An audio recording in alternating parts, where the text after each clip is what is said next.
Hi guys, good morning. सकाळ झाली आणि मी आज लय लवकर उठले गाईज, कारण घरात मांजरीची पिल्ले आहेत आणि मला मांजरीची खूप भीती वाटते ना, त्यामुळे मी लवकर उठले होते. मग नंतर आई बोलली आज पटकन आंघोळ कर आणि आपण बाहेर जाऊन येऊ. मग मी बोलले ओके. मग आईने ना बिस्किट आणले होते आणि चहा पण केला होता. मी पटापट चहा गरम केला आणि चहा बिस्किट खाऊन घेतलं. मग नंतर गाईज माझी आई बाहेर गेली आणि बाहेर जाऊन डायरेक्ट ती बाहेर जाऊन आली आणि मला बोलली होती की तू पटकन रेडी हो, आपण बाहेर जाऊ असं तसं. आणि मला कुठेच घेऊन गेली नाही. आणि ते क्यूटचं मांजरचं पिल्लू नाही का दूध पित होतं तिच्या मम्मीचं.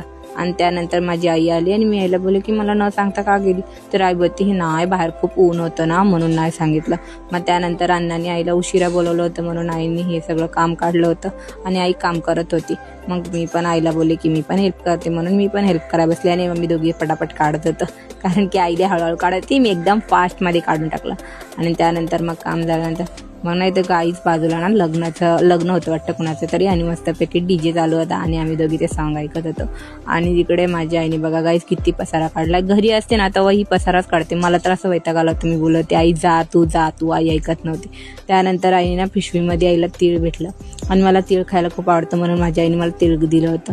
आणि मी डान्स पण करत होते, ते डीजे चालू होता ना. Okay guys, bye bye, good night.